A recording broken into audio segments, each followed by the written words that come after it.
many times we make plans you break.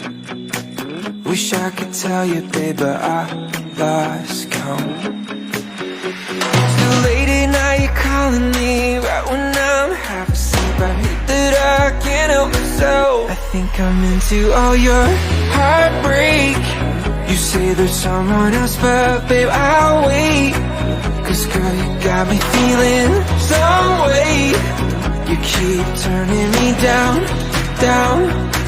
Why can't you love me now? Talk too much, just trying to tell you that I want you. I know today that I've gone over two, but I love the way that you don't give a damn. Now you're coming over to my house, nobody else around. I hate that I can't help myself. I think I'm into all your heartbreak. You say there's someone else, but babe, I'll wait. Cause girl, you got me feeling some way. You keep turning me down, down. Why can't you love me now? Hope you don't mind. I'm really bad at saying goodbye when you keep touching on me all the time. But then you're turning me down, down. Why can't you love me now? Why can't you love me now?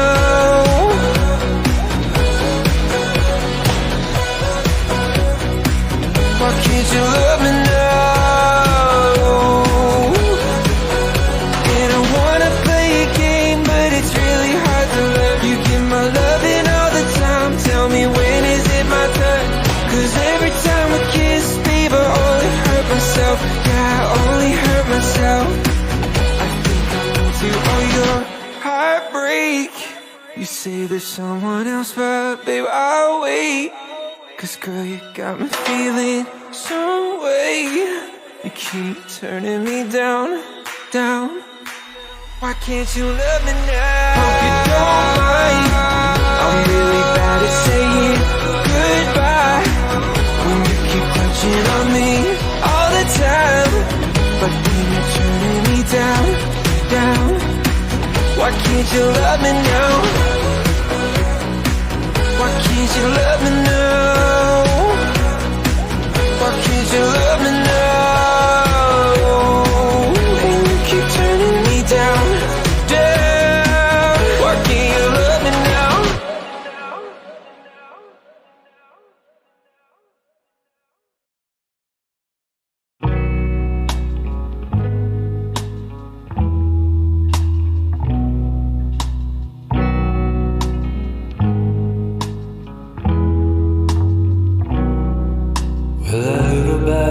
The fisherman who made his bread on land.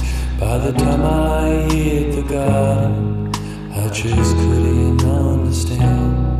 I don't know if you're the answer, I just know that it feels right every time we look into each other's eyes. Julius, take the wheel, cause I'm much too tired to drive. I gotta look at all these stars and decide which is right. Love your friends, dial heaven, set a bed from the days of old. I just hope I'm laughing with you when I go.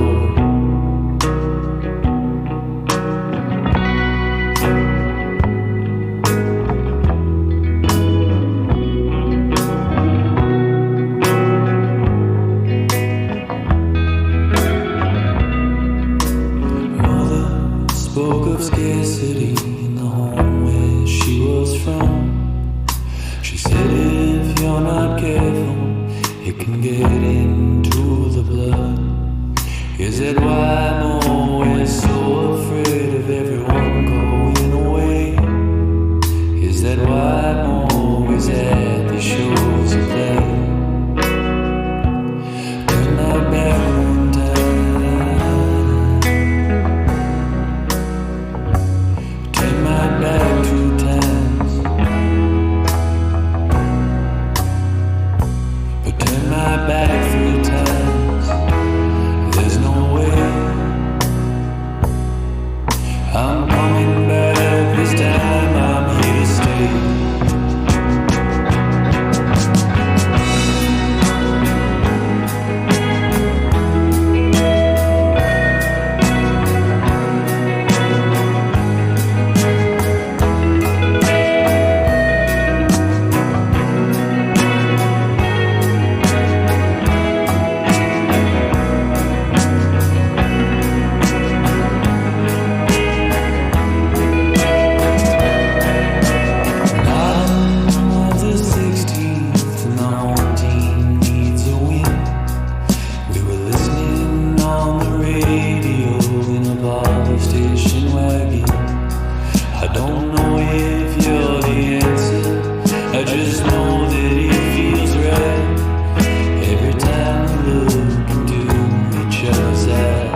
I'm wishful.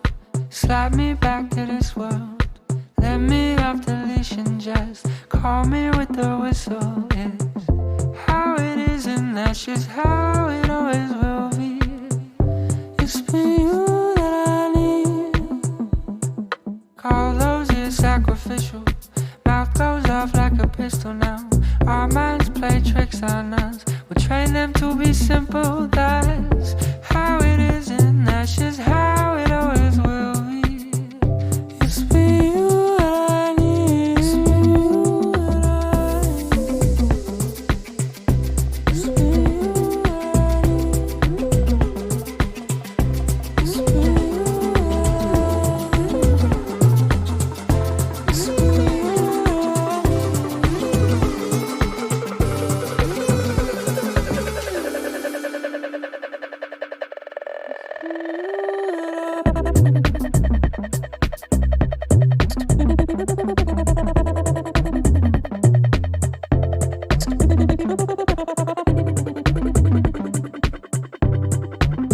Will you love me when I wrinkle? Recognize my riddles. All my parts are movable. All my parts are movable. It's how it goes. I know it's not always how it shows, but it's been you that I need. I'll speak my thoughts initial. No more drafting these essays now. Focus split down the middle. One half needs to just fuck around. How it is and that's just how it always will be. It's been you that I need. It's been you that I need. It's been you that I need. It's been you that I need. It's been you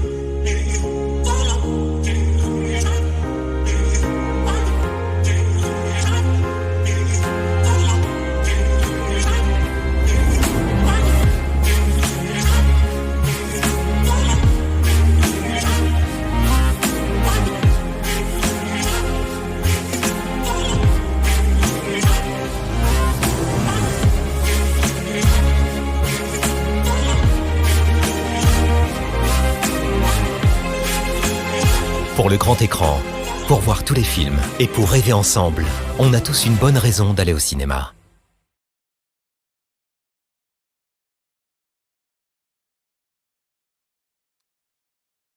Mesdames et messieurs, bonjour et bienvenue à ce live où on va parcourir les sorties de la semaine. Sortie de la semaine avec un premier film, Alibi.com 2. Alors vous le savez, moi je suis pas forcément fan des films de Philippe Lachaud, mais bon. Ah, pourquoi ça?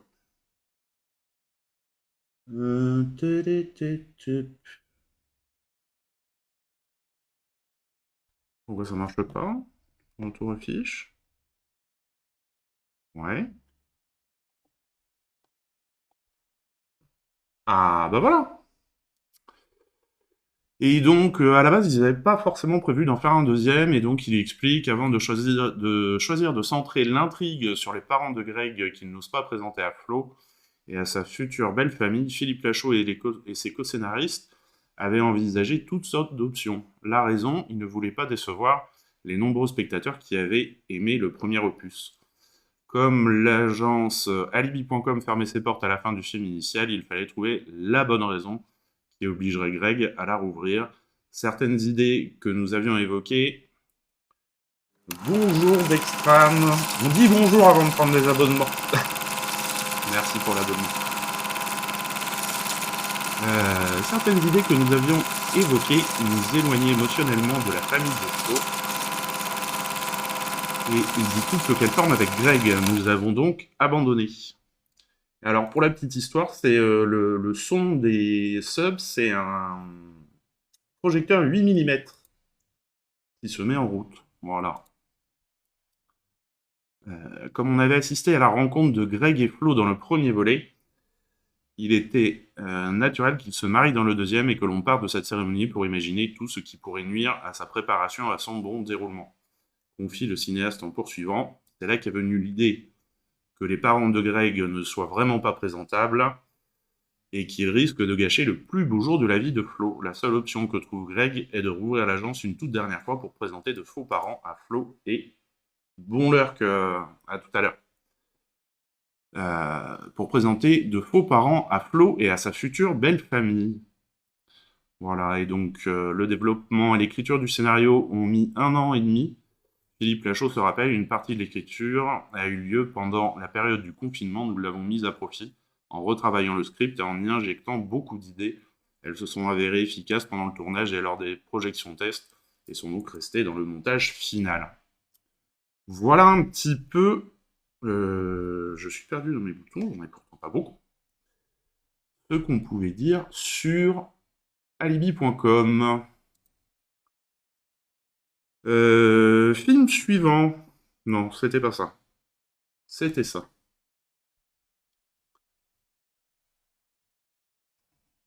Bon, y a rien qui marche ce soir. Bonsoir Michel. Oui, il fait pas chaud, hein. Défilé d'affiches. Hop. Voilà. Avec Sacré Momie. Dessin animé qui sort pour ses vacances. Et on regarde la bande-annonce tout de suite. L'Égypte, terre de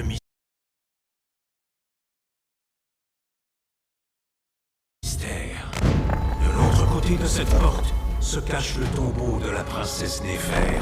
Une ville, un monde peuplé de momies sous la terre. J'ai fait une découverte. Aujourd'hui, ma chère fille, le phénix va choisir ton futur époux. Je n'ai pas envie de me marier. Oh non! C'est toi que le phénix a choisi. Tu dois protéger cette bague jusqu'au jour du mariage. Une alliance royale. Cette bague sera le joyau de ma nouvelle exposition. Où est la bague? Le seul moyen de la récupérer, c'est de se rendre dans le monde des vivants. C'est bon, allons-y. Il faut trouver la bague.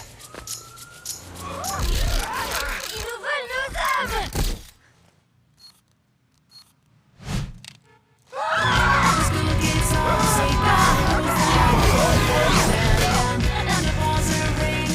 regardez, on pourrait prendre un de leurs chars!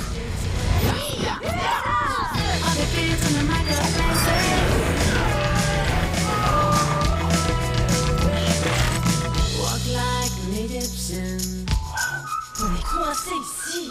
Prends-en de la graine.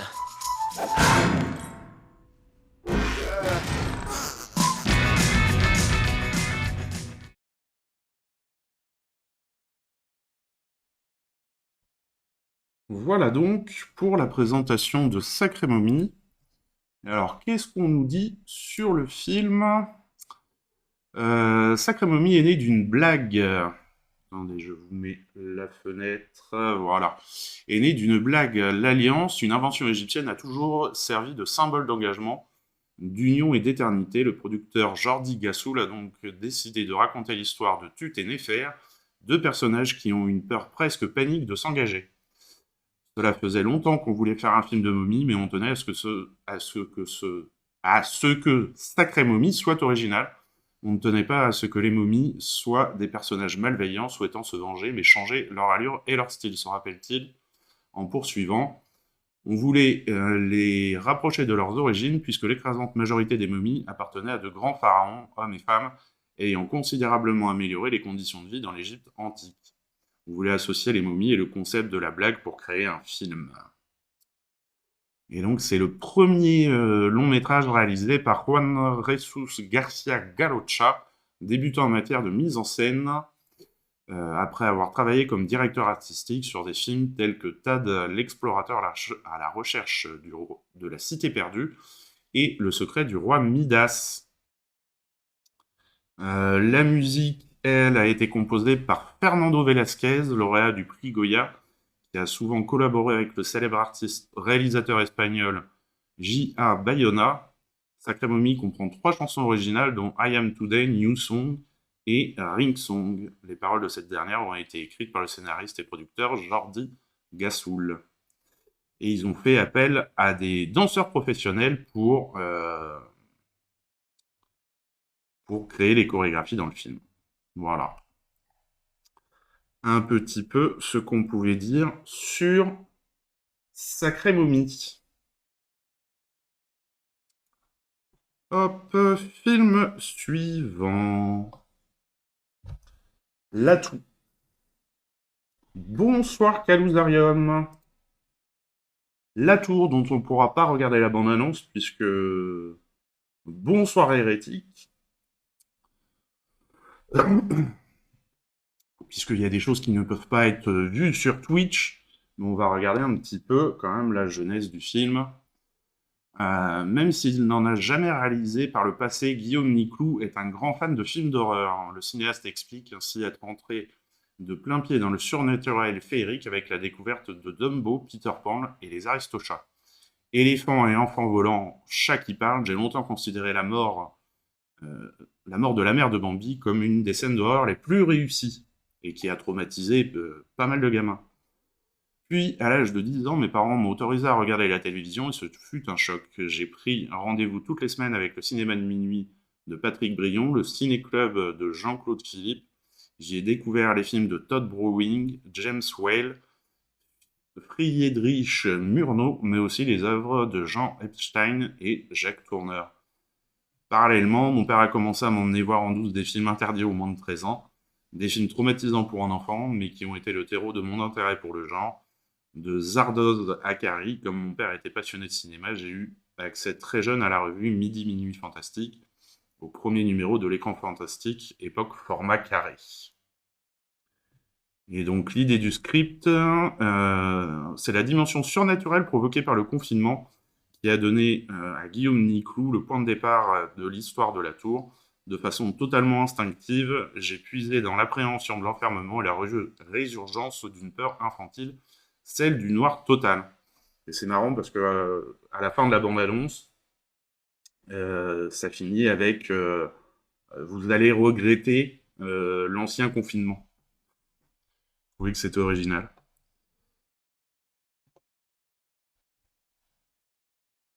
Voilà donc pour La Tour. Affiche suivante, film suivant. Ah bah là ça marche bien. C'est bien ça quand ça marche. Pour la France, avec Laurent Lafitte et Karim Leclou en tête d'affiche, on regarde la bande-annonce tout de suite.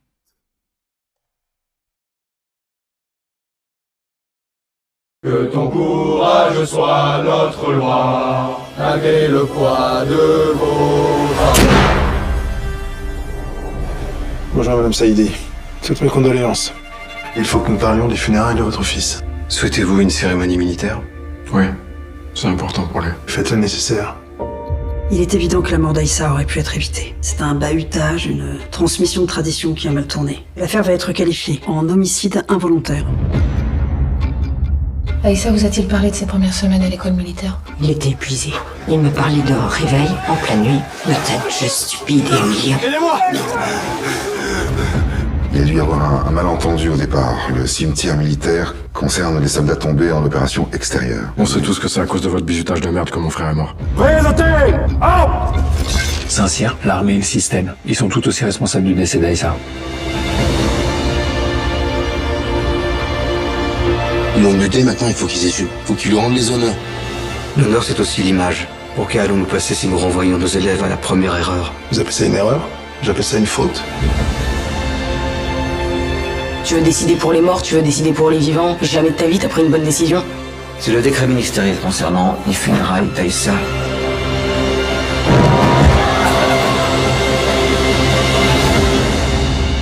Excusez-moi, mais c'est insuffisant.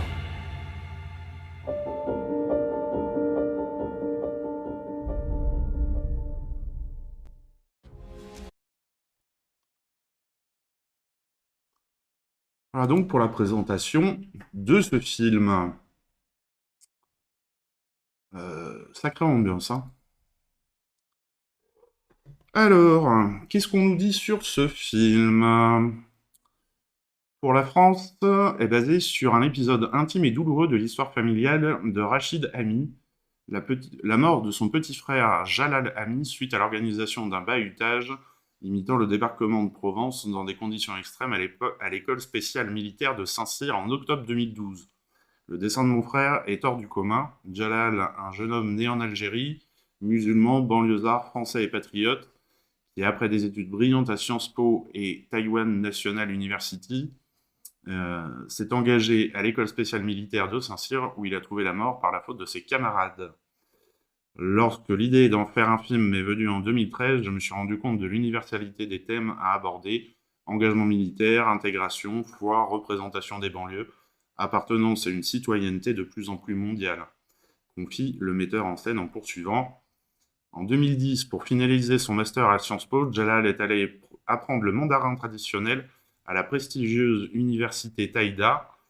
Sur un coup de tête, j'ai décidé de le retrouver à Taipei. Ça a été un moment unique où nous avons pu confronter nos différends loin de tout et de tous. Depuis sa mort, cette parenthèse a pris une signification salvatrice et tendre, mais aussi terriblement politique. À l'heure où nous voyons le nationalisme gagner la France, il est nécessaire de raconter des histoires comme celle de Jalal. Elle ferme la porte à nombre de clichés qui gangrènent le débat public. Et le film a reçu le Grand Prix des prix du scénario 2020 au cours de la cérémonie de la 33e édition qui s'est tenue le 19 juin 2020. Pour cause de Covid, l'événement a été exceptionnellement organisé numériquement. Bah oui, non, ça a foutu le bordel partout, ce Covid. Et au niveau des références, Rachid Ami avait pour ambition de faire un film en rupture avec les canons du film social. Je voulais faire un film en mouvement, centré sur les personnages. Il fallait absolument que ma caméra trouve la juste distance, ne jamais être trop proche ou trop loin des acteurs, faire des plans qui ont du sens, ne jamais être arbitraire. J'ai toujours été admiratif du cinéma d'Akira Kurosawa, d'Edward Yang, de Costa Gavras et de Lee Chang-dong, que je connais pas du tout. Les personnages sont au centre de leur film.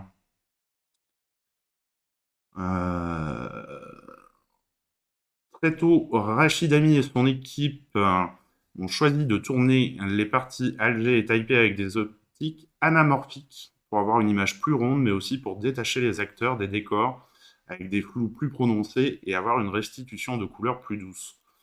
Pour la partie française, nous avons choisi de tourner avec des optiques sphériques pour obtenir une image plus clinique, dure et réaliste, avec des flous moins prononcés afin d'inscrire les acteurs plus dans les décors, plus dans le présent, précise le metteur en scène. Voilà, donc ils ont quand même sacrément réfléchi le truc.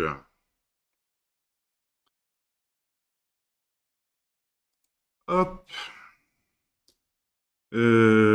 Film suivant, qui est...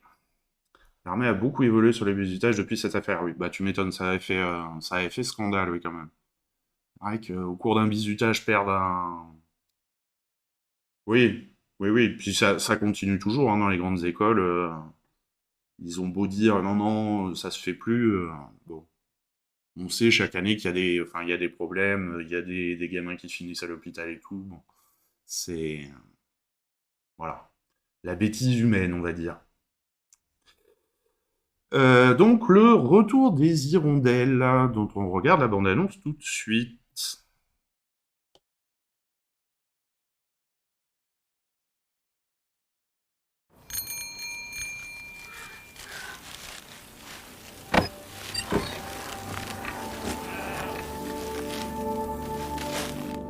내려가는 거짓아.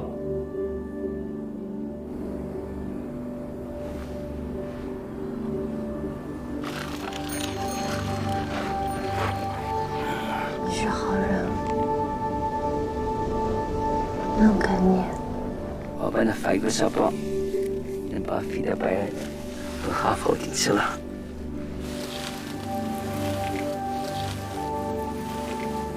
好新鲜。呀。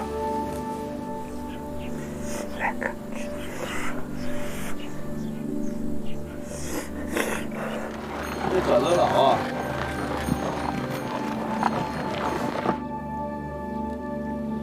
公开花，早干吃活，这跑到哪个都去丢不丢。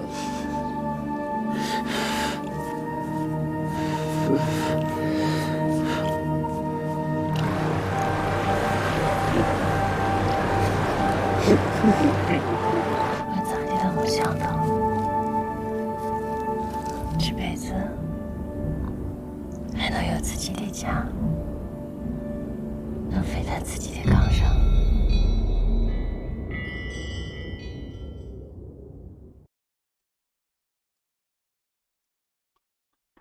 Oui, pas que dans les grandes écoles, en plus, malheureusement, dans des petites universités, maintenant, il y a aussi ce phénomène. Voilà donc pour la présentation de ce film, Le Retour des Hirondelles, qui a un destin un peu particulier, puisque c'est un film chinois. Il est sorti le 8 juillet 2022 sur les écrans, où ça a été un grand succès. Le film a coûté 2 millions de yuan et rapporte en 62 jours 100 millions. Pourtant, le long métrage est retiré des cinémas le 26 septembre, victime de la censure du régime en place qui n'apprécie pas que l'on mette en scène des personnages chinois pauvres et malheureux. Lors de son exploitation en salle, le film avait déjà vu sa fin être modifiée pour une happy end plus politiquement correcte. Et on l'avait vu sur d'autres films où carrément la Chine avait demandé oui, est-ce que les fins soient changées ou qu'il y ait des scènes qui soient coupées pour que le film puisse sortir en Chine parce que ça leur correspondait pas. Voilà. Un titre mystérieux. Le titre chinois du film, Yin Ru Chen Yan, signifie caché dans le pays des cendres et de la fumée. Cela signifie que les époques passées, les vies passées ne sont pas disparues, elles sont simplement enfouies dans les cendres. Ce que nous ne voyons plus ne cesse pas pour autant d'exister. Ce titre compliqué a un sens bien plus simple qu'il n'y paraît, révèle le réalisateur. Le réalisateur qui voulait filmer la Terre où il est né et mettre en avant un mode de vie voué à disparaître au profit de l'urbanisation. Je voulais conserver une trace de ces existences rurales et simples, rendre hommage à cette terre qui a nourri mon âme et reste ma principale source d'inspiration. Et donc, ils ont construit la ferme du film avec son frère et son père, ainsi qu'avec l'acteur principal, Wu Renlin, qui est aussi son oncle et le fils de ce dernier. Ensemble, ils ont fait pousser les cultures jusqu'à la moisson. Le film a été tourné au rythme des saisons, suivant le cycle des cultures et des migrations d'oiseaux. Donc vraiment, là, ils ont fait ça en famille. Le tournage a été divisé en 5 parties, bah oui, puisqu'il fallait qu'ils suivent le rythme des saisons, tu peux pas tourner toute l'année non plus, et a duré 85 jours de mars à octobre 2020. La pandémie a mis à mal la production, c'est difficile de payer l'équipe lorsque l'argent manque au quotidien, et pendant le tournage, nous devions continuer à prendre soin des animaux et des cultures. Souligne le réalisateur qui a également occupé les postes de monteur et de directeur artistique. Même si c'était épuisant, cela lui a permis de faire des économies car le budget était très serré. Voilà, donc... Et non, je croyais qu'il avait été présenté à Cannes, mais non. Et le film fait 2h13 et est encensé par la presse. Bande à part lui a mis 5 étoiles, Le Point, Le Dauphiné Libéré, Les Fiches du Cinéma, avoiralire.com. Et il y a une belle critique dans l'UMA aussi, j'ai vu. Ah, les films asiatiques, ouais, ils réfléchissent très longtemps avant de les tourner. C'est un peu comme les films qui nous viennent d'Amérique du Sud. On avait reçu un réalisateur brésilien une fois au cinéma, et il avait mis 4 ans à réfléchir son film, à l'écrire, à le réécrire, à le modifier, le peaufiner, tout ça. Et les Asiatiques peuvent être pareils, ouais. Donc, mais ça fait des jolis films. Et si, donc il a été présenté au Festival de Berlin, en plus, ce film.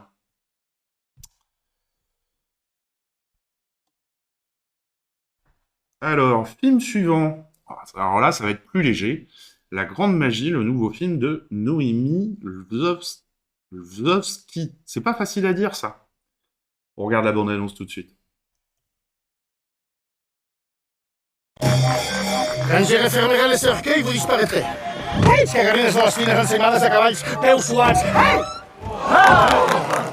Voulez-vous être assez aimable pour faire réapparaître ma femme? Qu'est-ce qui se passe? Il est parti. Je vais vous dire la vérité. Votre femme est dans cette boîte. Pour les mains, que personne ne bouge, au nom de la loi, ouvrez. Il dit que ma femme est à l'intérieur. Il s'est enfui. J'ai coquille. Et vous trouvez un indice. Surtout ne touchez à rien. Vous faites disparaître ma clientèle et vous voudriez que je vous paye pour votre spectacle. Bravo! Vive les artistes! Compagnon de mauvais jour, que vous soit une bonne nuit. Je vois un jeune homme sensible, courageux. Il est très timide. C'est dire qu'il va falloir que je fasse le premier pas.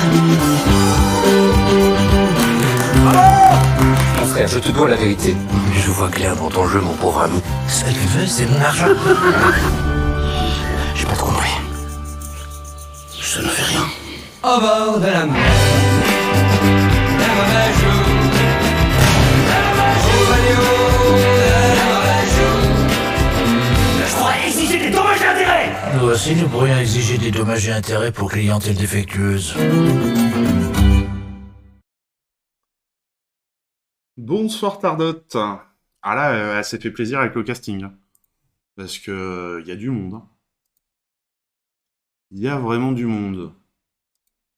Ouais, François Morel, il est excellent. Hop. Mais ça va bien et toi-même? Parce que quand même, Denis Podalides, Sergi Lopez, Noémie Lvovsky, bon, elle joue dans son propre film. Judith Shelma, François Morel, Damien Bonnard, Rebecca Marder, Paolo Mattei, on le connaît moins. Laurent Stoker, le gendarme. Philippe Duclos, Armel.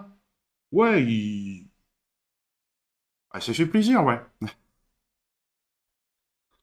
Gros casting, ouais. Franchement, j'ai hâte de le voir. Et donc, qu'est-ce qu'on nous dit sur ce film? La Grande Magie est à l'origine une pièce d'Edoardo De Filippo, très connu en Italie. Noémie Lvovsky l'a découvert en 2008 à la Comédie Française dans une mise en scène de Dan Gémette. J'ai été émerveillé, foudroyé par ce texte, j'ai assisté au spectacle 4 ou 5 fois. Je ne découvrais pas seulement le grand texte d'un auteur génial que je ne connaissais pas. Ouais, c'est ça, les années 20. Je ne découvrais pas seulement le grand texte d'un auteur génial que je connaissais pas, je rencontrais un texte frère qui touche à mes croyances, à mes doutes les plus intimes, à mes angoisses, à mes espoirs, à mes besoins, à mes questions les plus profondes, ma vision et à mon sentiment du monde. La pièce originale a été écrite en 1948, mais le récit n'est pas situé dans le temps. La réalisatrice a choisi comme cadre temporel les années 20, juste après la Première Guerre mondiale. Il me semble que cette époque dit la fin d'un monde et résonne avec la mélancolie des personnages. Elle rend aussi nécessaire que dérisoire l'idée de divertissement, de villégiature heureuse en bord de mer. C'est une époque où la fiction se doit d'être aussi puissante que la réalité est dure, cruelle et aveuglante. La pièce comme le film sont hantés par la perte. Bonsoir Ponyman Grob, comment vas-tu?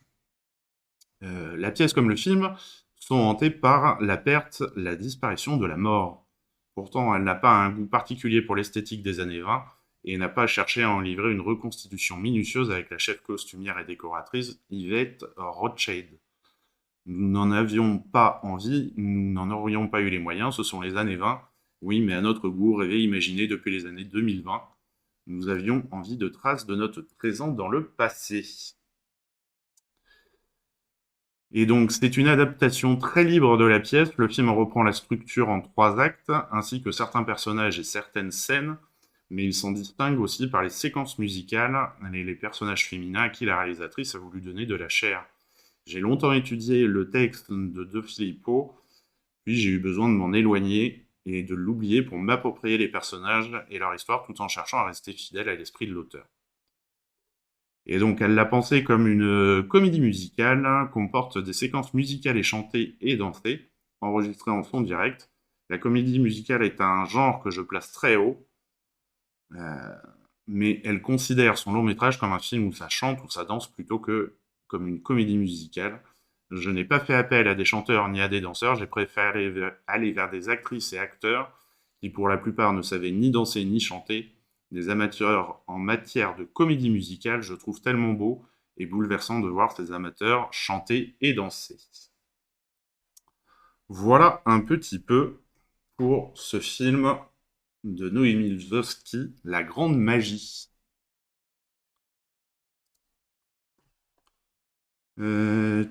Affiche suivante. Tant que le soleil frappe. Donc là, on part dans les cités et les espoirs d'aménagement. On regarde la bande-annonce tout de suite.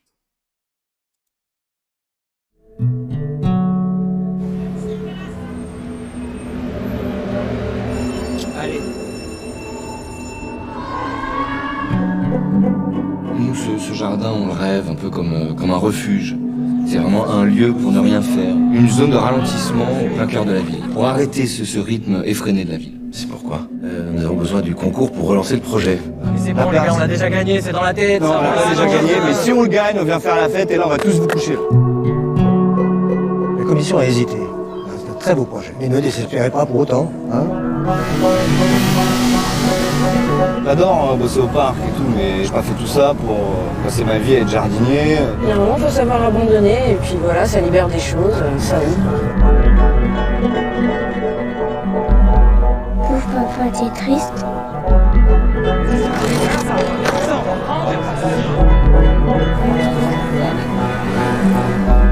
Ça fait 1 an et demi que je travaille sur ce truc, que je mets tout ce que j'ai, que je mets toutes mes tripes dedans.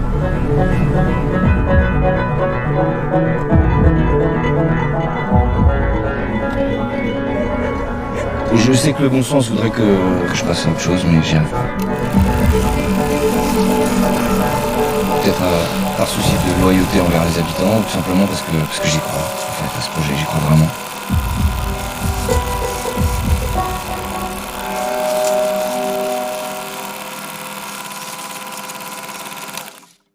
Merci Hérétique pour l'abonnement. Alors, qu'est-ce qu'on nous dit sur ce film? Les prémices du projet. Avant ses études de cinéma entre l'ANSAF de Toulouse et l'INSAS à Bruxelles, Philippe Petit a fait une licence d'histoire-géographie. À l'époque, t'étais dans le bayou. Bah oui, non mais prends ton temps, prends ton temps. J'en étais où? A fait une licence d'histoire-géographie. À l'époque, il travaillait dans un cabinet d'études d'impact sur l'environnement à Toulouse, d'où il est originaire. Le metteur en scène se rappelle: j'ai donc été au contact de professionnels qui étudiaient les arbres, le vivant, et moi j'ai toujours été citadin. Je me suis senti attiré par la nature. Des années plus tard, il m'est venu cette idée de personnage entre deux mondes. Je voulais parler de la ténacité nécessaire pour mener à bien un projet. J'ai écrit un traitement et je l'ai proposé au concours de la Villa Médicis où j'ai été retenu. J'ai eu envie de tourner pendant ma résidence. J'ai donc réalisé Antérieur à Rome, Bon l'heure tardote. J'ai donc réalisé Antérieur à Rome. Ce furent, oui, les prémices de Tant que le soleil frappe. De précieux conseillers. Pour comprendre le métier, Philippe Petit a dû se rapprocher de paysagistes. Le cinéaste a ainsi été accompagné par le collectif Coloco, proche de Gilles Clément, le créateur du Jardin en mouvement. Il a aussi fait la connaissance du botaniste Patrick Blanc qui conçoit des murs végétaux à Paris. Il se rappelle: comme nous tournions à Marseille, je voulais collaborer avec quelqu'un du Cru et l'on m'a présenté Nicolas Faure qui a une agence là-bas. Nous avons croisé nos sensibilités pour imaginer les plans du projet de jardin de Max à partir d'une place délaissée achetée à la ville par un hôtel japonais qui allait être construit, sur laquelle nous avons pu tourner l'endroit où la fiction s'inspire de la réalité ou l'inverse. Telle est la question. Pour le titre, ce fut un long processus. Chemin faisant, je suis arrivé à Tant que le soleil frappe, qui évoquait la lumière et un certain allant On est là pour faire des choses dans un laps de temps limité. Allons-y de manière sincère, mais ensemble, en prenant soin des uns et des autres, et considérons que rien n'est jamais perdu. Et alors, pour la réalisation, pour filmer ces espaces végétaux, Philippe Petit a alterné des plans fixes et des plans en mouvement. Comme Tant que le soleil frappe est un portrait, un film chevillé à une personnalité et au point de vue de Max, je souhaitais que la mise en scène s'adapte à son tempérament, ce qu'il traverse. Max est dans une situation de blocage, mais il tente de redessiner son paysage intérieur afin de ne pas abandonner ses ambitions. Il n'est pas buté, il cherche, et je voulais donc que la caméra ait la liberté d'accompagner les différents états liés à sa recherche, note le metteur en scène, en ajoutant que le spectateur devait être tantôt extérieur à ses émotions, tantôt au plus près, et là j'ai parfois tourné caméra à l'épaule.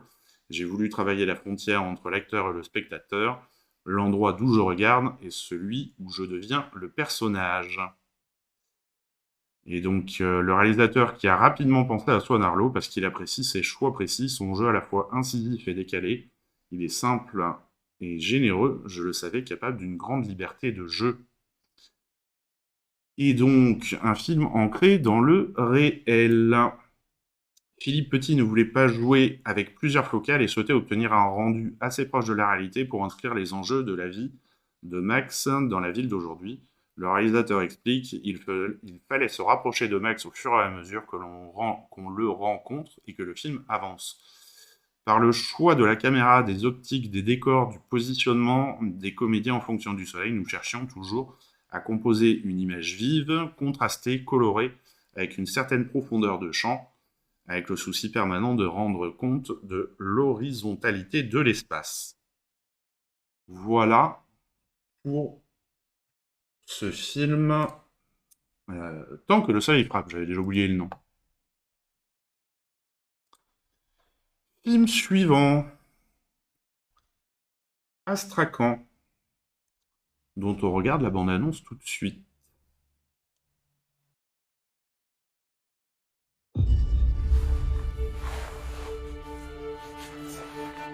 Et qui es-tu, toi? Faites pas attention à lui, il est complètement cinglé. Il rend mon gendre et ma fille complètement fous. Clément est quand même obligé de travailler beaucoup et moi je peux pas être derrière le dos des gamins tout le temps. Bon, c'est ça même le plus dur. Hein. Il faut juste lui laisser un peu de temps. Mais on a peur que l'assistance pense qu'on le traite mal et qu'il nous retire. Samuel, tu veux venir voir tous mes posters de moto? On va pas pouvoir le garder. C'est pas avec son touche.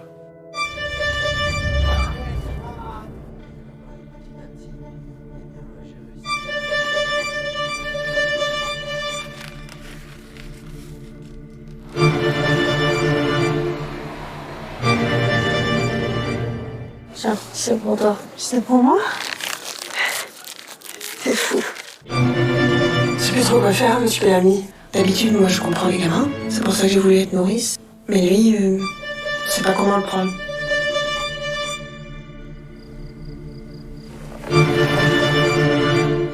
Super ça.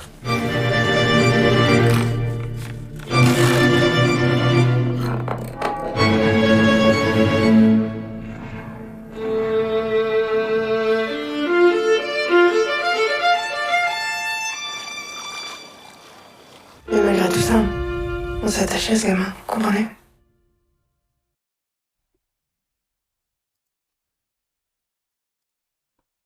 Hop, voilà pour cette bande-annonce d'Astrakhan.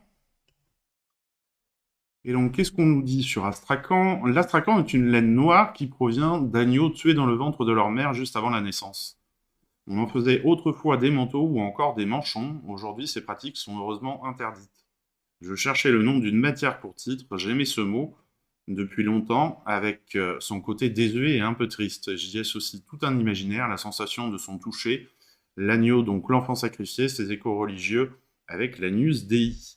Pour moi, l'Astrakhan emporte l'idée du conte, du canard boiteux ou du mouton en 5 pattes, en tout cas du membre de la famille qui reste à part. Et puis j'aime l'idée que ce pourrait être le nom d'un pays qui n'existe pas. Astrakhan se déroule dans le Morvan, mais dans le film, beaucoup de choses restent peu situées aussi bien dans l'espace que dans le temps. David Despesville voulait ainsi à une tendance du naturalisme,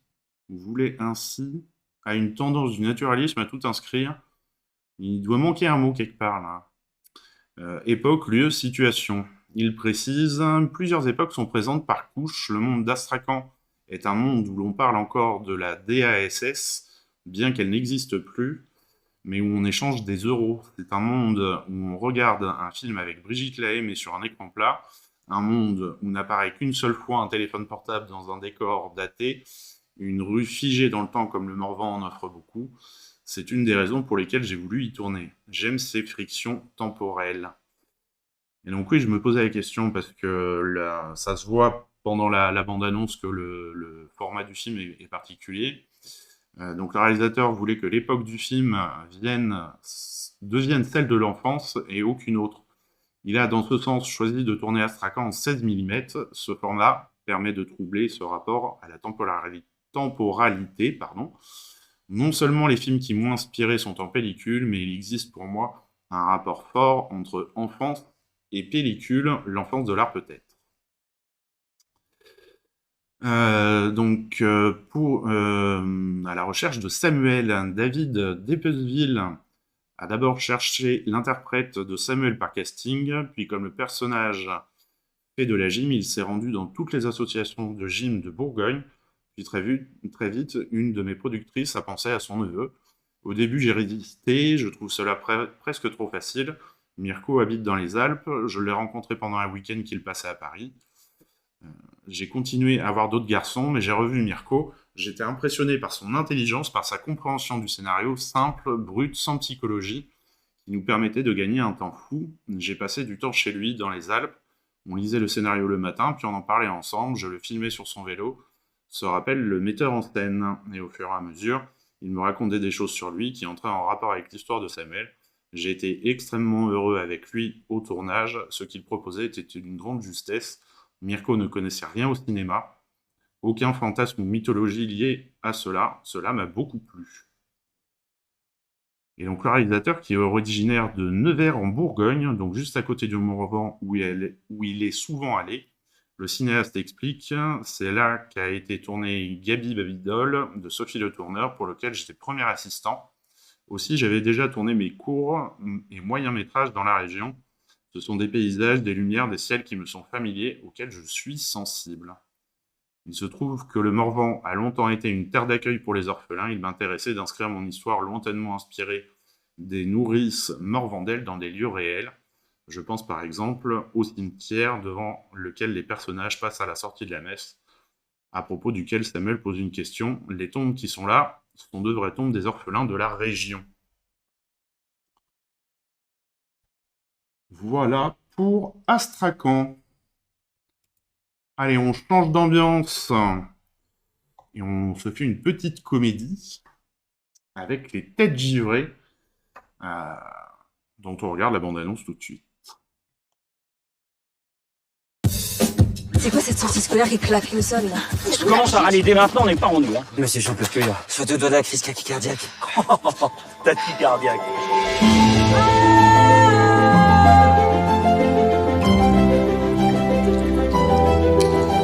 Monsieur, c'est vrai que le glacier va disparaître? Bah, si personne ne fait rien, oui. Tu m'as parlé d'une balade dans la montagne, pas d'une descente dans un trou de 15 mètres. J'avais l'air ridicule face aux parents. Débo, elle a une idée pour empêcher le glacier de fondre. Mettre 3 bâches sur un glacier, ça te fait kiffer ça? Faut qu'on se bouge alors, hein. Moi je suis à fond, vous êtes chez vous. On n'est pas des Gandhi ou des Greta je sais pas quoi. Qu'est-ce que t'en sais? Bâcher un glacier. Ah, tu te fous de moi là. Allez, disparaît sur moi! Tu pourrais pas leur faire un simple exposé sur le réchauffement climatique? Avec un petit diapo comme tout le monde. T'as vu le monde qu'on est en train de leur laisser là? Je veux que vous soyez une équipe. Oh, bulldozer! On les foutra en l'air! Vous arrêtez de jouer avec mes enfants. On s'est donné à fond et on pourra même pas poser une bâche. Vous voulez vous battre pour ce glacier, oui ou non? Les grands projets écolo, tout ça, c'est fini. Tu voulais qu'ils bombent le torse, non? Regardez bien, parce que tu les changeras plus. Si nous, on est incapable de faire bouger toute une vallée, de quoi vous serez capable?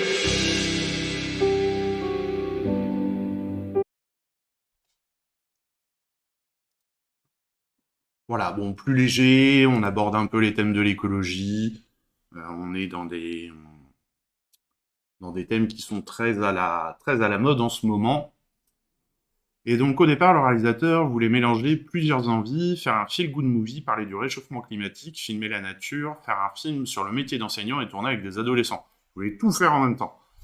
Avec le co-scénariste Isabelle Fontaine, nous cherchions une manière cinématographique de traiter le réchauffement climatique qui est lent et semble parfois invisible. Nous avons alors découvert des images extraordinaires des glaciers qui m'ont fasciné. J'ai tout de suite eu une envie folle de filmer cette nature somptueuse qui est en train de disparaître. Nous cherchions une intrigue avec Isabelle et à partir de là, la réalité a dépassé la fiction. Lorsqu'on a appris qu'on bâchait des glaciers pour protéger des grottes de glace ou des pistes de ski en Italie sur le glacier de Crescena, c'est carrément sur une surface qui fait la taille de Paris. J'ai trouvé ce... Ah oui, sur la taille de Paris. Pas de soucis hérétiques, bon lurk et bonne écoute. En Italie, sur le glacier... Bah oui, c'est l'heure en même temps, hein. Bon appétit. C'est carrément sur une surface qui fait la taille de Paris qu'ils ont bâché le glacier quand même. J'ai trouvé cela fou, et après avoir contacté les glaciologues Christian Vincent et Luc Moreau, nous nous sommes lancés dans l'écriture. Au même moment, Greta Thunberg et le mouvement pour le climat sont arrivés dans l'espace médiatique et nous ont donné le sentiment d'être en phase avec l'actualité. Certains personnages ont été inspirés à Stéphane Cazès par des élèves qu'il a rencontrés lors de ses ateliers, comme par exemple cette jeune fille qui passait ses journées de cours à dormir la tête sur sa table, à ne parler à personne et à basculer dans la violence chaque fois qu'on lui parlait. Avec Isabelle, c'est aussi beaucoup documenté sur Internet, et je suis tombé des nues quand j'ai appris que Michael Jordan avait été viré de son club de basket quand il était ado, ou que Steven Spielberg avait échoué 2 fois au concours d'entrée de l'université de cinéma. Ah oui, tiens, je savais pas ça. J'ai réalisé que les gens qui atteignent les rêves dans la majorité des cas ne sont pas les meilleurs, mais ceux qui savent se relever à chaque échec et qui persévèrent. Le facteur numéro 1 n'est donc pas la réussite scolaire, l'intelligence, la beauté ou encore le fait d'avoir de l'argent, mais le courage. Il faut oser prendre des risques, se planter et recommencer encore et encore. C'est ce qu'Alain, incarné par Clovis Cornillac, va essayer d'inculquer aux élèves du film. Référence de prestige. Stéphane Cazès a revu Le Cercle des poètes disparus. Le réalisateur voulait faire d'Alain un homme tout aussi surprenant, mais moins parfait que le professeur Keating, joué par Robin Williams. En lui ajoutant des zones d'ombre et une part de mystère, on comprend rapidement que cet ancien entraîneur olympique enseigne à ses élèves de STECPA pour une raison cachée et qu'il a vécu un drame.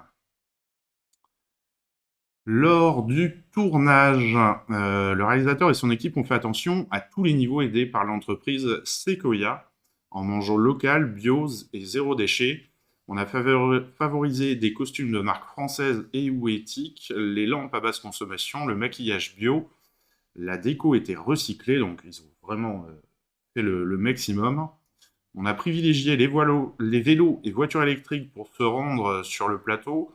Et pour l'empreinte carbone restante, Bonne Pioche Cinéma a versé une compensation carbone à Mountain Riders, une association d'éducation à la transition écologique et particulièrement à leur projet Montagne Zéro Déchet. À travers la création d'outils pédagogiques, la diffusion de campagnes de sensibilisation et l'organisation d'opérations de ramassage des déchets, ils incitent petits et grands à passer à l'action pour nettoyer et préserver nos montagnes des déchets, se rappelle le metteur en scène. Et il y avait les scènes dans le glacier, ouais, je suis curieux de ça. Et donc ils ont demandé l'aide d'un spécialiste. Les Têtes givrées a été tourné dans la région de Chamonix. Il était très important pour Stéphane Cazès que les glaciers que l'on voit dans le film soient cités en France, comme il l'explique, pour trouver les lieux de tournage. On a fait appel au glaciologue Luc Moreau, qui s'est beaucoup impliqué dans ce film, pardon. C'est un spécialiste des glaciers alpins, mais aussi d'Islande, du Groenland. Ce que j'aime chez lui, c'est que malgré le recul des glaciers et le fait que son métier puisse à terme disparaître, il continue à nous faire rêver avec sa passion des glaciers, ses photos magnifiques, ses aventures aux 4 coins du monde. Et donc les scènes de glaciers... Pour la séquence du moulin, l'une des plus compliquées et des plus importantes, Stéphane Casas et son équipe ont tourné dans une cavité sous-glaciaire de la mer de glace. Une demi-douzaine de guides ont sécurisé les lieux pendant une journée, puis ils ont descendu le matériel et les projecteurs en fond de la cavité. Il se souvient. Ensuite, en équipe réduite, nous sommes descendus en rappel avec les comédiens. Il pleuvait ce jour-là et l'eau ruisselait partout, produisant un bruit tel que qu'on s'entendait même pas parler à 1 mètre. C'était assourdissant, ils étaient obligés de crier tout le temps, dans le noir et le froid, au fond de cette grotte à 100 mètres de profondeur. Et chaque minute comptait car on avait seulement 5 heures pour tourner cette séquence. On ne faisait qu'une prise à la fois, le moindre déplacement des comédiens dans la grotte était très long. Heureusement, la séquence avait été très minutieusement préparée et malgré toute cette logistique, c'était un moment magique. Et effectivement, quand on les voit là dans la bande-annonce, dans le glacier, ça a l'air chouette.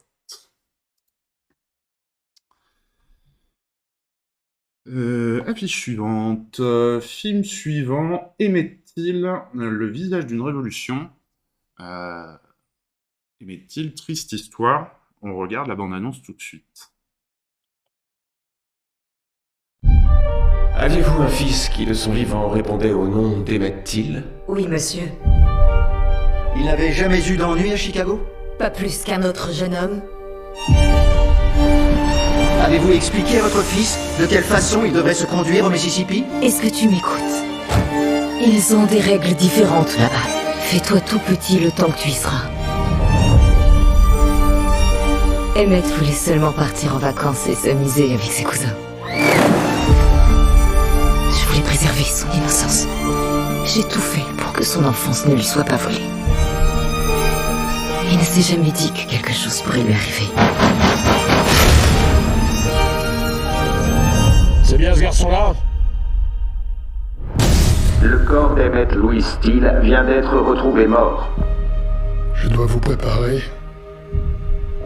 Tu pourrais m'apporter le costume d'Emmett, le noir. C'est comme ça qu'il voudrait être vu. Beau n'est pas en état d'être vu par qui que ce soit. Tout à fait en état, justement. Cette odeur, monsieur, c'est celle du corps de mon fils, empestant la haine raciale. Suivez-moi, je vous prie. Le monde entier doit voir ce qu'on a fait à mon fils. Les photos, elles ont transformé la vie des gens. Toute l'attention est braquée sur vous maintenant. Nous avons une opportunité. En quoi risquer ta vie lui rendra service? Je dois me montrer forte pour mon enfant. Et mon enfant à moi alors? Aucun noir harmonie n'a jamais témoigné contre un homme blanc et survécu. Il y a à peine un mois, j'avais un joli appartement à Chicago. J'avais un fils. Quand un malheur arrivait à des Noirs dans le Sud, je me disais, eh bien, c'est leur problème, pas le mien. Mais aujourd'hui, je sais que ce qui arrive à n'importe lequel d'entre nous, où que ce soit dans le monde, doit impérativement être notre problème à tous.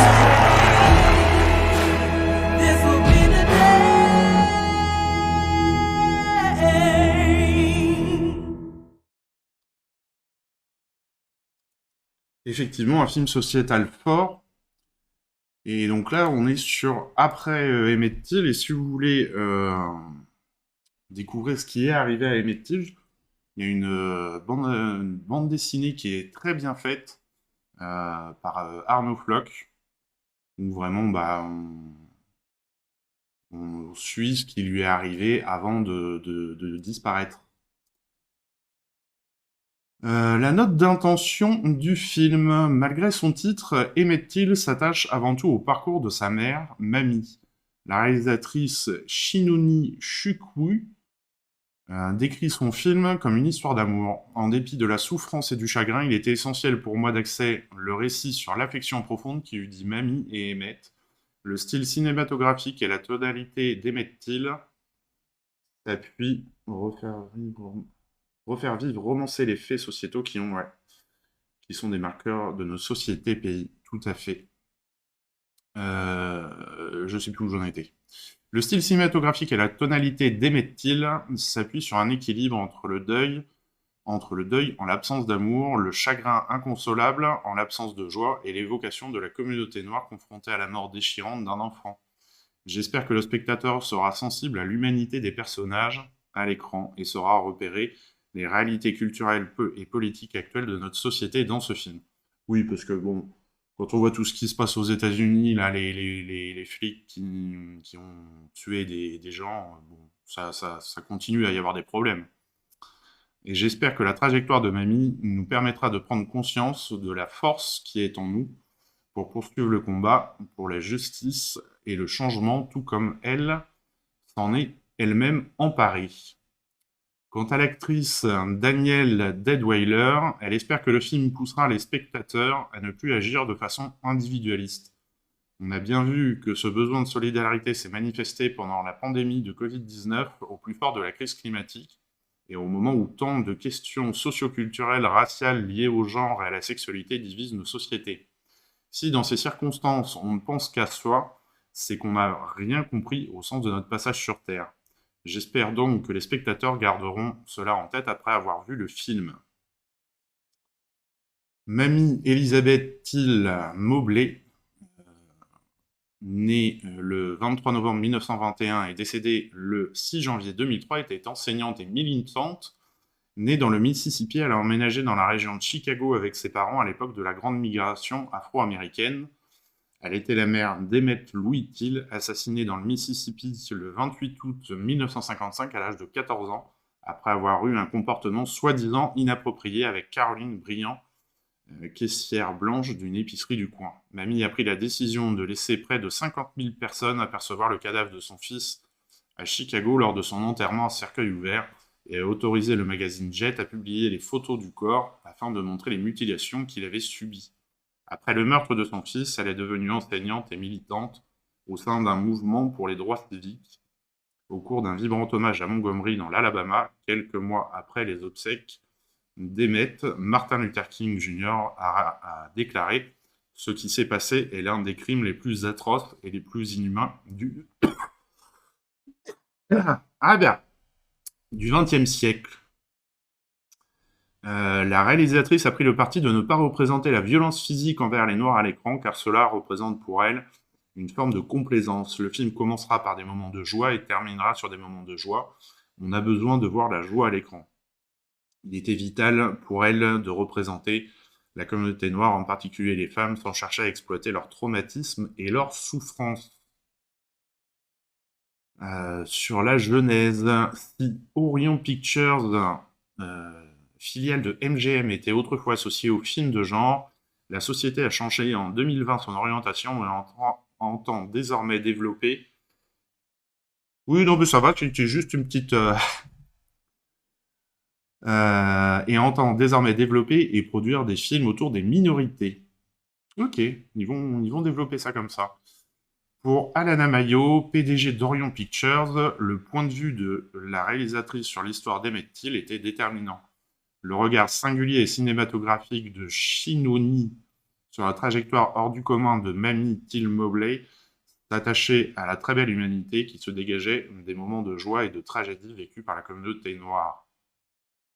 La réalisatrice, remarquée en 2019 avec le film Clémency, récompensé au festival Sundance, a d'abord hésité à se consacrer à nouveau à un film au sujet aussi lourd. Après avoir passé 5 ans de ma vie à travailler en prison pour réaliser Clémency, à discuter avec des détenus condamnés à mort et à m'entretenir avec des dizaines et des dizaines de gens qui travaillent dans le milieu carcéral, ce climat très sombre me pesait. Mais le meurtre de George Floyd en 2020 l'a convaincu de se lancer.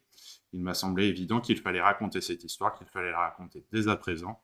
C'est alors qu'en tant qu'artiste et en tant qu'être humain, je me suis promis d'insuffler à ce récit la sensibilité et la maîtrise nécessaires pour le rendre vibrant d'humanité et d'espoir. Et oui, parce que c'est toujours le bordel aux États-Unis. Il y a George Floyd, il y en a eu d'autres depuis.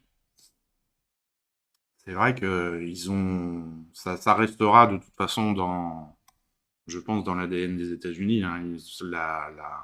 L'histoire fait ça, malheureusement. Allez, film suivant, plus léger. Voilà, c'est bien. Après Emmett Till qui nous a bien plombé, On passe à quelque chose de plus léger. Allez, on regarde la bande-annonce tout de suite. Et toi, le petit bâtard, voleur de saucisses. Non mais c'est même pas mon chien. Et toute seule, c'est ça? Comment tu t'appelles? J'ai cru entendre Titina. Oui, Titina. Je parle bien avec Hubert Nobilier. Mon nom est Roald Amundsen, explorateur polaire. Je veux me rendre au pôle Nord, à bord d'un dirigeable. Et je veux que ce soit vous qui le construisiez. Je dois vous avouer que je rêve d'aller jusqu'au pôle Nord. Je le fais depuis que je suis tout petit. Cet endroit du bout du monde où aucun homme n'a encore posé le pied.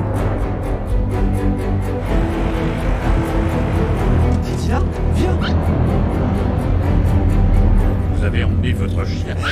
Oui, évidemment. Non! Oh, non! Attention les gars, et on dit cheese. Cheese!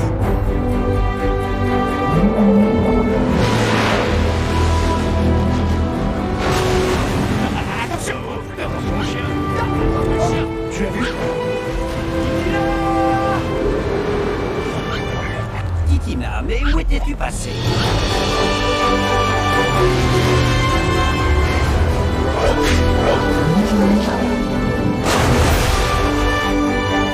Il faut retirer la glace des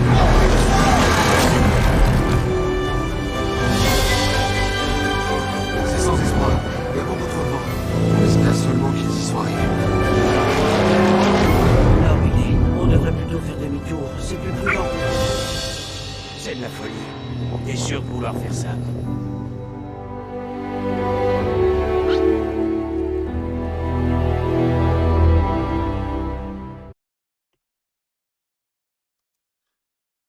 Le petit chien. Hop. Alors, Titina, et c'est une incroyable histoire vraie. Titina retrace la conquête du pôle Nord en dirigeable en 1926. Le 12 mai, l'explorateur polaire norvégien Roald Amundsen, l'ingénieur aéronautique italien Umberto Nobile et sa chienne Titina, entourés de l'équipage du dirigeable Norge, sont les premiers à survoler le pôle Nord. L'expédition est parrainée par le millionnaire américain Lincoln Ellsworth, féru d'aventure, et par une fondation norvégienne pour les voyages aéronautiques. Si la réalisatrice Kajsa Naes connaissait bien le légendaire explorateur polaire Roald Amundsen et ses exploits, l'épisode relaté dans son film lui était resté inconnu. J'ai été surprise de ne pas en avoir entendu parler, car cela a été un énorme événement médiatique dans les années 20, rendu encore plus spectaculaire par la présence du dirigeable. La présence de Titina l'a davantage attiré vers cette histoire. L'article n'est pas fait pour les petits chiens d'appartement. Pourquoi l'emmener? Pourquoi emmener un animal de compagnie dans un tel endroit? Cela me paraît très étrange. Voilà ce qui rendait cette histoire si intéressante et comment était-il concrètement possible qu'un petit chien voyage dans un dirigeable? Adopter le point de vue de Titina. La réalisatrice voulait se concentrer sur la relation entre les personnages et privilégier l'émotion plutôt que de raconter l'histoire héroïque conventionnelle d'hommes partant à la conquête de la nature. Adopter le point de vue de Titina permettait d'aborder l'histoire autrement. Mettre Titina dans une position d'observatrice permet au public de regarder autrement les choix des personnages. Titina fait réellement l'expérience de la nature et du paysage, alors que les hommes n'y prêtent pas attention car ils sont trop obnubilés par leur rivalité. Elle vit sa propre aventure en parallèle de la leur. L'influence de Jacques Tati et Wes Anderson. La réalisatrice voulait un style d'animation très spécifique inspiré des films de Jacques Tati et de Wes Anderson. Beaucoup d'animateurs 2D classiques sont habitués à un style plus flamboyant, avec beaucoup de mouvements dans chaque image. Ils ont appris toutes sortes de règles sur la fluidité et l'action secondaire. Ils veulent utiliser toutes ces techniques. Or, nous leur demandions d'être très sobres, avec juste un léger mouvement de la main ou une rotation de la tête pour certains animateurs. C'était assez difficile, paradoxalement, puisque du coup, si tu mets beaucoup plus de détails, de mouvements et tout, ça doit faire plus de travail. Donc, ouais. C'est curieux que ça ait été difficile pour eux.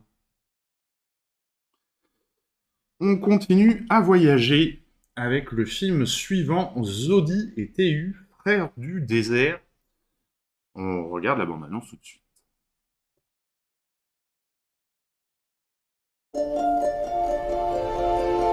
Zodi, l'école. J'irai pas. J'en ai marre.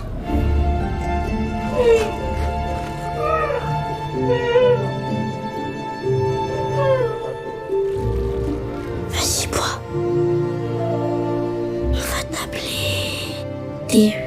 C'est notre nouvelle maison. Vous doit être rapide, non? Comment tu sais? À cause de ses longues pattes. Il est fait pour courir. Ça, c'est le départ. Quand je dis 1, 2, 3, partez, tu pars. 1, 2, 3, partez! Allez, TU, cours, cours! Si c'est comme ça, je rentre. T'es vraiment un bourricot. Oh, bah, TU, t'es un champion! T'en veux combien ton dromadaire? Mon dromadaire, il est pas à vendre. T'as jamais entendu parler des courses de dromadaire? Abu Dhabi, Dubaï? Le gagnant de cette course a remporté 1 million d'euros. Je compte trouver des courses jusqu'à Abu Dhabi. Là-bas, il y a la plus grande course du monde. Un dromadaire? Cours vite? C'est le plus rapide de l'univers.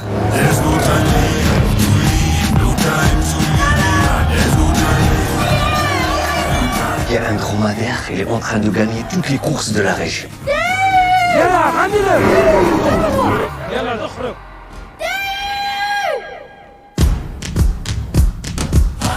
Dis, je vais te sortir de là. Vite, accélère. Il est où? Personne ne sait où il est. Tu passes par là. N'aie pas peur.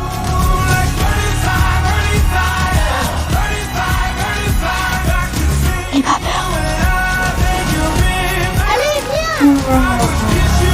Je pense qu'on a une chance de gagner. Bien sûr qu'on a une chance. Tu veux sauver ta tribu. Vas-y, TU! Montre-leur, montre-leur! Reste avec moi.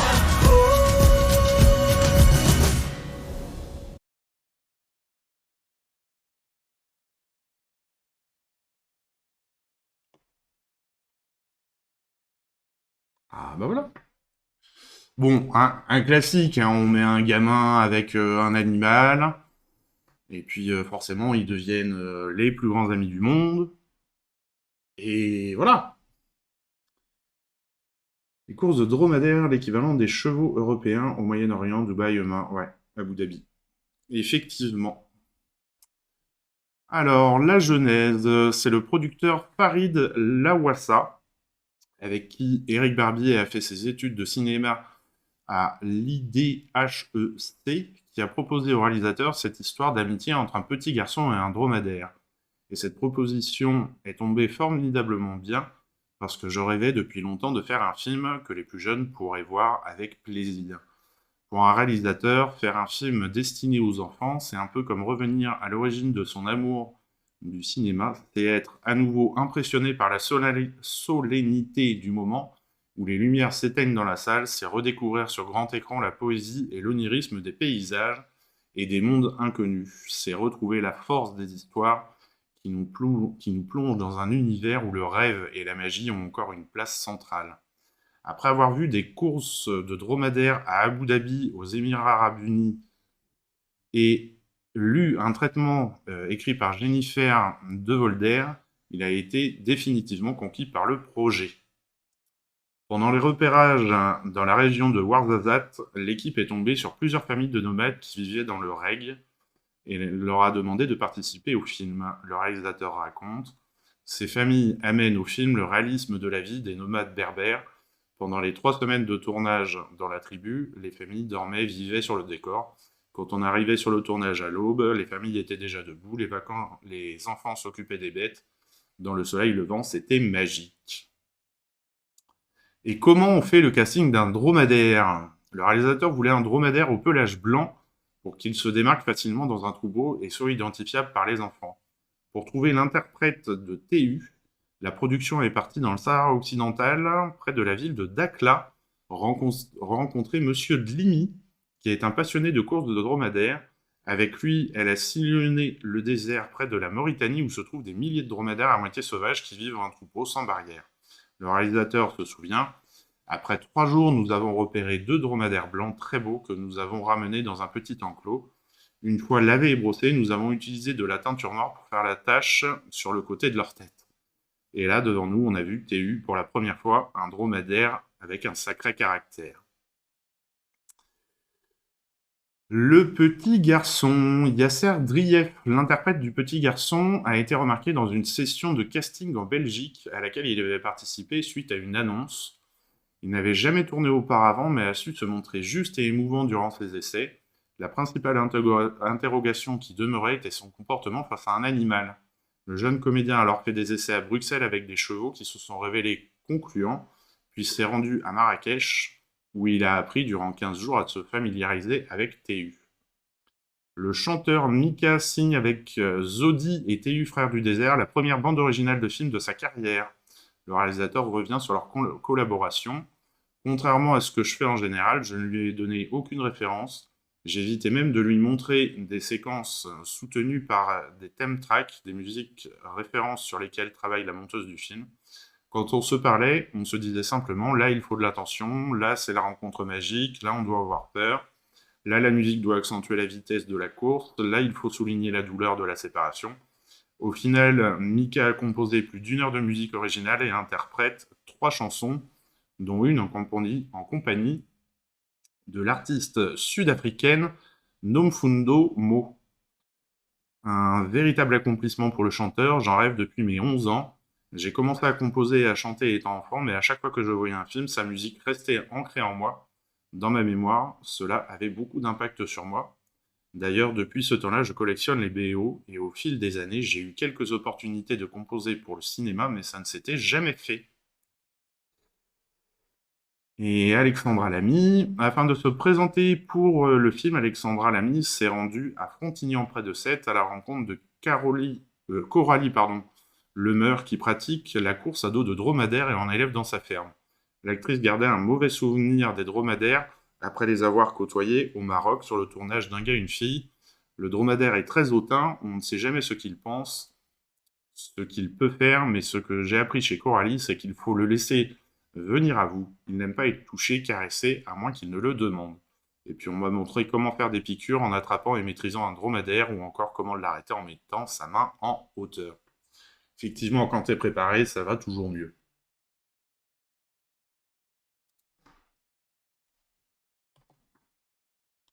Hop, nouveau film, Trace, dont on regarde la bande-annonce tout de suite.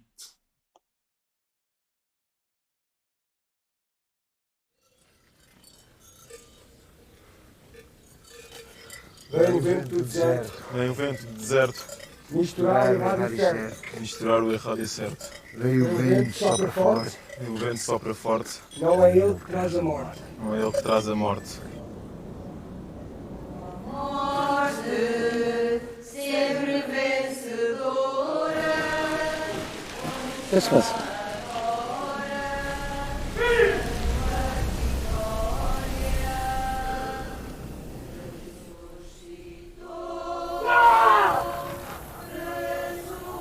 Foi um acidente ou não? Ainda não sabemos. Tu não podes falar isso a ninguém. Percebeste? Ninguém.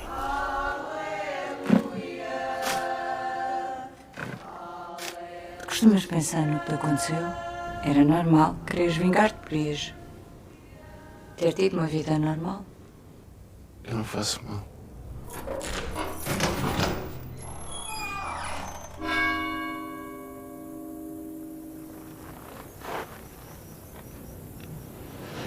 Vem o vento, sopra forte, não é ele que traz a morte.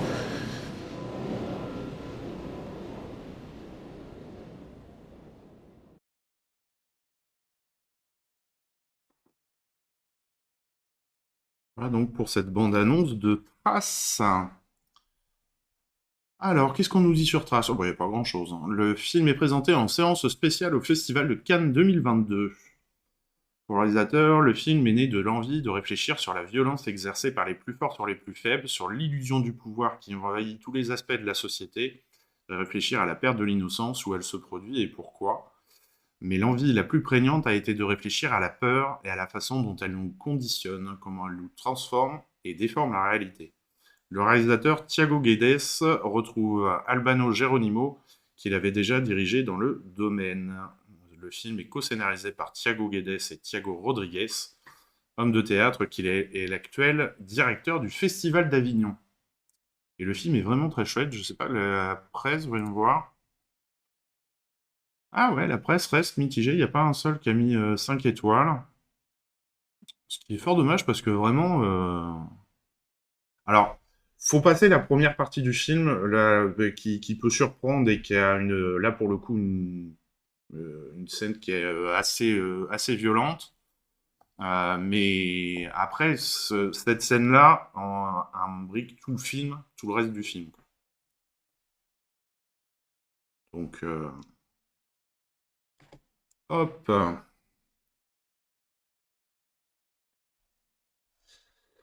On retourne en enfance avec Louise et la légende du serpent à plumes. Idéal pour les enfants dès 3 ans. Il dure 35 minutes de tête, une très belle histoire, dont on regarde la bande-annonce tout de suite. Oui, non, il faut afficher le film-annonce.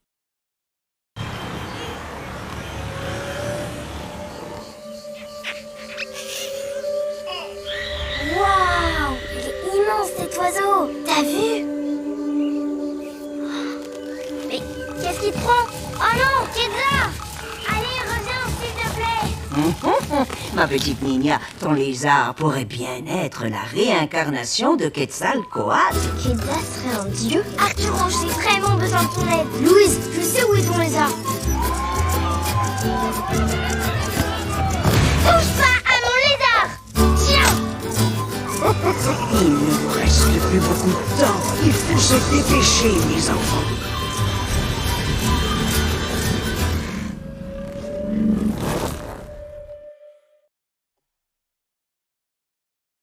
Voilà donc pour ce petit film très marrant.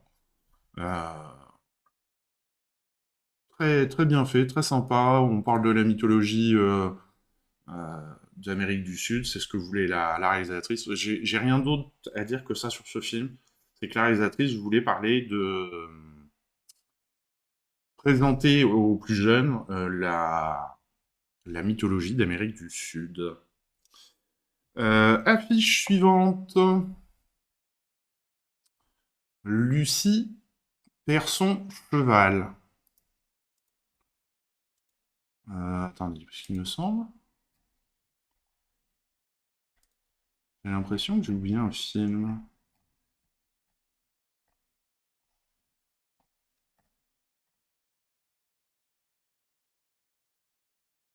Non. Ah bah si. Voilà. C'est bien ce que je me disais. Hop. Donc, Lucie perd son cheval, dont on regarde la bande-annonce tout de suite. Et on en parle un peu après.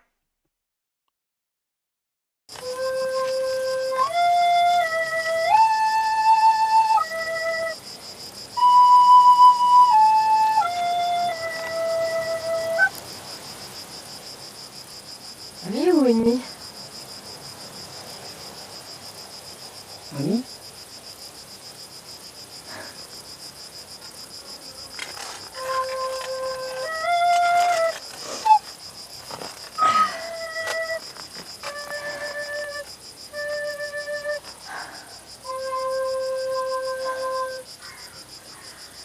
T'aurais pas vu un cheval? Non. Non. Non.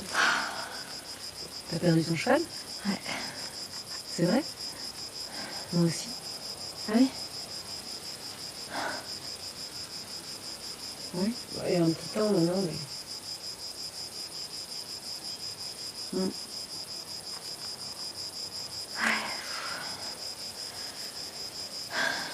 Ah, c'est coup classique, hein. Je me suis endormie, j'ai fait une petite sieste et je me suis réveillée, et c'est plus là. Ah, ça m'énerve.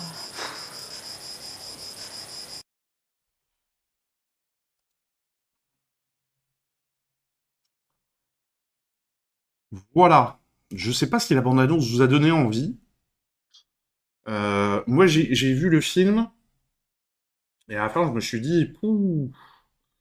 Alors, ok, il y a certainement la volonté de faire une réflexion sur le métier d'acteur et tout, mais pas simple, pas simple. Et effectivement, c'est bien ce qu'elle a voulu faire. C'est un projet atypique. Lucie perd son cheval est à la fois le portrait d'une actrice, Lucie Debay, et une réflexion sur le métier d'acteur. Je pense que j'ai voulu m'intéresser au fait de réaliser le portrait d'une femme. Il se trouve que je connais bien Lucie et que nous travaillons ensemble depuis longtemps. Pour être plus précis, je dirais que j'avais envie d'inventer un portrait de femme. Par ailleurs, la réalisation de ce film est liée à un concours de circonstances et n'était pas prémédité. Pour une très grande part, il s'est inventé durant son tournage, pour une autre durant les répétitions d'un spectacle que nous avons créé à Marseille, notamment juste avant la seconde vague de la pandémie dont la tournée a été interrompue brutalement, explique le réalisateur Claude Schmitz. Naissance du film. Avant de devenir un film dont le cœur se situe dans un théâtre à l'arrêt, Lucie perd son cheval était un spectacle de théâtre. Claude Schmitz confie « Je réalise depuis un moment des spectacles qui allient théâtre et cinéma. Ce ne sont pas des projections vidéo qu'on y trouve, mais de vrais films qui, alliés au médium théâtre, créent des œuvres hybrides. » Quand la tournée du spectacle qui s'appelle Un royaume a été interrompue, nous nous sommes retrouvés sur le grand plateau du théâtre de Liège, avec nos décors et aucune perspective. Serge Rangoni, le directeur du théâtre de Liège, m'a alors proposé d'adapter la partie théâtrale de mon premier film en spectacle. Nous avons donc transformé le spectacle en studio de cinéma et tourné en huis clos en pleine pandémie. Cet épisode que j'ai ensuite ajouté à la partie qui se déroule dans les Cévennes. Claude Schmitz a fait de Lucie une chevaleresse pour évoquer son questionnement quant à son métier d'actrice. Le cinéaste justifie ce choix parce que les acteurs et les actrices sont comme des chevaliers errants. Ils sont en quête d'une quête, en quête d'un rôle, en quête d'une mission. C'est un métier étrange. Les acteurs ne sont pas des mercenaires car contrairement à eux, ils ont un code moral. Ils servent pour la plupart un idéal. Basculement vers le romanesque. À partir d'une situation de départ intime et prosaïque, Lucie en vacances chez sa grand-mère avec sa fille, le récit s'aventure dans des dimensions beaucoup plus romanesques. Le réalisateur explique ce qui l'attire dans ce basculement d'un registre à l'autre. C'est la question du récit qui m'intéresse, c'est-à-dire d'interroger comment on raconte une histoire, les frictions entre fiction et réalité, trivialité et merveilleux, naturalisme et facticité, et les ruptures de ton. Les virages dramaturgiques serrés, par exemple, amènent le spectateur à s'interroger sur ce qui lui est donné de voir. Mes films ne sont qu'un jeu sur la question de la représentation, c'est-à-dire qu'ils invitent à ce qu'on les croit en même temps qu'ils affirment sans cesse lors du prix. Voilà pour Lucie perd son cheval. Je vous avoue quand même qu'il faut être accroché. Hein. Parce que... il est pourtant pas long, hein, mais... Tiens, d'ailleurs, que dit la presse dessus, voir non, c'est où? C'est là. Que dit la presse? Voilà, c'est pareil, il y a 3 qui ont mis 4 étoiles sur 5, et le reste, on descend à 3, 2... Les Inrecuptibles, un pied dans le théâtre, l'autre dans un cinéma mi-documentaire. Ah ouais, là... mi-documentaire, mi-héroïque fantasy, fabrique une œuvre hybride aussi malicieuse qu'envoûtante qui interroge le métier d'acteur-actrice, ouais. Les cahiers du cinéma, après... Ah, c'est celui qui avait fait Braquer Poitiers. Ok, où je m'étais déjà... Ok, continue avec Lucie perd son cheval à renouveler l'idée du film de vacances. Ouais. Le Monde, adapté d'un spectacle qui avait dû s'interrompre pendant la deuxième pandémie, Lucie perd son cheval, travaille la question de la panne. Si le film peut ou cherche à désarçonner, c'est pour mieux sonder avec sa formidable actrice Lucie Debay le vertige de la création. Ok. Bon. La presse est quand même pas folle. Et donc, il reste un dernier film, mais du coup, je crois que... Oui, bah non, j'ai même pas préparé l'affiche. Oh, pas bien ça. On va se mettre comme ça. Qui est un documentaire, La ferme à Gégé, dont on regarde la bande-annonce tout de suite.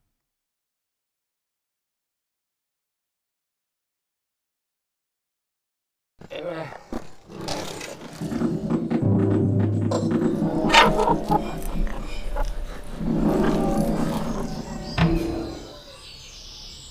Je pense que les copains sont des GG, là il y a des difficultés là-bas, moi je peux faire un séjour avec des gamins, si on est chez lui, ça va être sympa, mais on va lui donner quelques sous aussi quoi. Au début il y a eu ça quoi. Et voilà, merci Pitou. Faut se mettre à la hauteur de l'individu qui est devant nous et être le premier à tendre la main à quelqu'un qui fait peur et qui a une sale gueule et qui est soi-disant méchant. Et y trouver une satisfaction.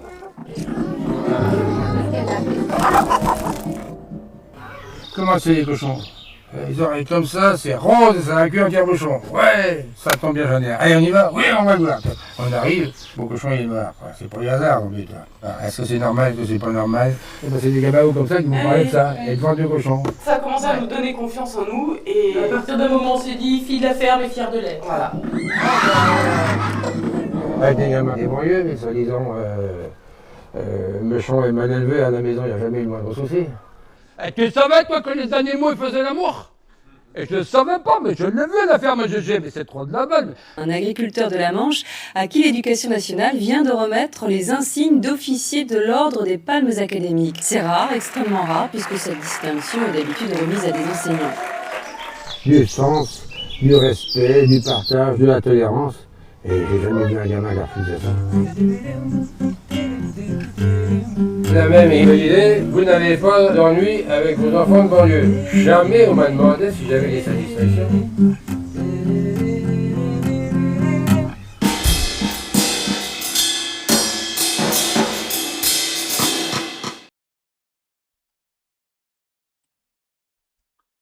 On doit tous avoir un GG dans sa vie, super projet éducatif. Ouais, c'est marrant de leur faire découvrir la ferme comme ça. Il n'y a rien sur le tournage. La ferme du bonheur disparaîtra-t-elle? Le rire des enfants dans ce film est plus précieux que tout. Ouais. Voilà. Bah, c'était le dernier film. Alors, si, il y a un film, il y a un gros film qui ressort aujourd'hui. C'est Titanic. Mais alors, pas Titanic en 2D, Titanic en 3D. Bon. J'ai pas compris, moi. J'avoue que là... je me suis dit, mais comment ils ont fait la 3D du coup? Parce que ça n'a pas été tourné en 3D. Rien, mais bon. Ouais, j'ai trouvé ça curieux comme idée. Donc ils ont dû retravailler la 3D en studio. Et puis essayer de faire quelque chose comme ça, mais je suis pas persuadé de l'intérêt du truc. Et puis essayer de faire quelque chose comme ça, mais... Je m'entends en double. Eh bien, nous voilà donc... Va-t-on enfin savoir pourquoi il n'est pas monté sur la planche? Il y avait 2 places, tout à fait.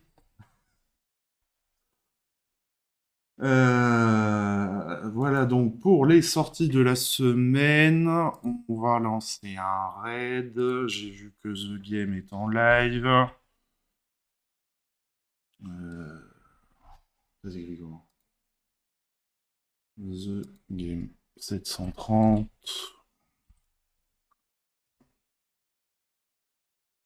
Et bah il y en a des The Game. Il est en live sur Unshowdown, certainement avec l'hérétique en chef. Donc je vais vous envoyer là-bas. Et en attendant, je vous souhaite une très bonne soirée. Je vous dis à bientôt. Certainement ce week-end, je ferai un petit peu de jeux vidéo. Voilà. Donc, je vous souhaite une bonne soirée. Merci pour les follow et votre présence et les subs. Merci pour tout. Et à bientôt. N'oubliez pas d'aller au cinéma. Ciao.